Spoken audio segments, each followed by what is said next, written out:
स्तुति कर कर काया के रोग से मुक्त हो। फिर वर्णन है मल्लिकार्जुन का। कार्तिकेय बाबा रुष्ट होकर गए और श्री शैलम पर जाकर विराजमान हुए तो भगवान शंकर पार्वती ने उनको मनाया। फिर वर्णन आया है महाकाल बाबा का। दूषण नाम के राक्षस का संहार करा, भगवान शिव महाकाल बनकर विराजित हुए। अगला वर्णन है ओमकारेश्वर बाबा का। मां नर्मदा ने विंध्य के कहने पर ओम का नाद किया और शिव ओमकारेश्वर बनकर विराजमान। अगला वर्णन है श्री केदारेश्वर का। नर नारायण तप कर कर भगवान शंकर को प्राप्त करें। भीमा शंकर कुंभकर्ण के बेटे भीम का संहार किया शिव जी ने और नाम भीमा शंकर पड़ा।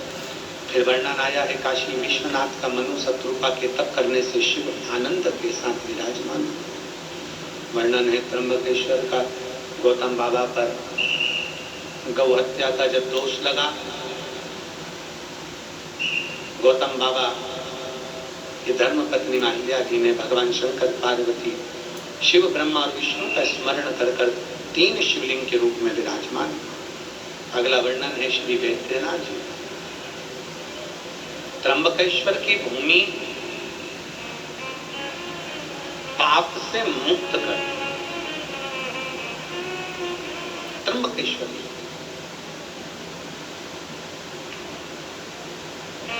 त्र्यंबक की भूमि पाप से मुक्त करने वाली। कैसा भी पाप जीव पर चढ़ जावे वो मुक्त कर।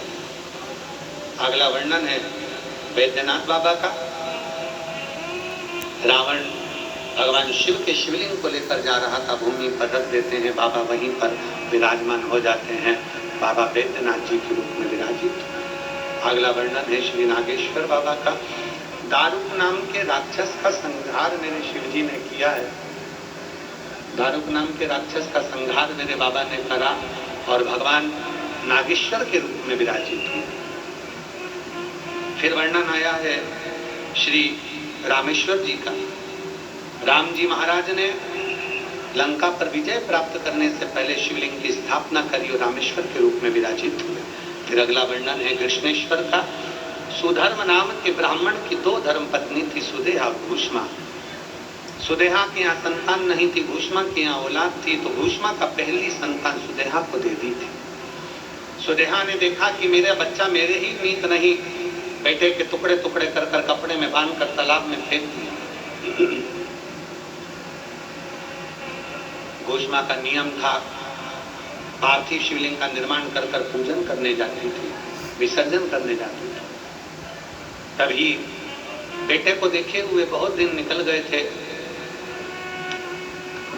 और बेटे को देखे हुए जब बहुत दिन निकल गए तब मन में विचार करा कि मेरा बेटा मुझे एक बार दर्शन दे, दिखे। शंकर भगवान की कृपा से मरा हुआ बेटा तालाब में से तैरता हुआ बाहर आ गया। कृष्णेश्वर ज्योतिर्लिंग के रूप में शिव जी विराजमान हो गए। ऐसे 12 ज्योतिर्लिंग का स्मरण कराया है। भगवान शिव की यह पवित्र कथा चंचुला देवी अपने पति बिंदुक के प्रेत योनि से मुक्त होने के लिए सुनती है। प्रेत योनि से बिंदुक मुक्त हो जाता है, चंचुला अखंड सौभाग्य धारण कर लेती है, शिव के धाम पर चली। तुम रुका जी कहते हैं चंचुला मृत्यु लोक में, कलयुग में, कलिकाल में जब कलयुग प्रवेश कर रहा है और कलिकाल आगे बढ़ता चले जा रहा है, उस समय पर केवल एक आधार शिव और भगवान शंकर का स्वरूप शिवलिंग होगा। कलयुग के चलते चलते लाखों बीमारियां, लाखों चिंताएं, लाखों टेंशन मानव के जीवन में रहेंगे। बहुत चिंता, बहुत बीमारियां, बहुत बहुत क्लेश मानव के देह में रहेगा। तुम रुका जी कहते हैं चंचुला जो शंकर के मंदिर में, शिवालय में जाना प्रारंभ करेगा, 1 लोटा जल शिवालय को चढ़ाना प्रारंभ करेगा, कलयुग का असर उस पर होगा नहीं और वो रोग से और व्याधियों से दूर होता चलेगा। यीशु महापुराण की कथा संपूर्ण कामनाओं को सिद्ध करने वाली है। हजारों हजारों तप का फल एक शिव महापुराण की कथा है। जिसको आप और हम श्रवण करें। मैं डॉक्टर शिवराज जी नांदेड़कर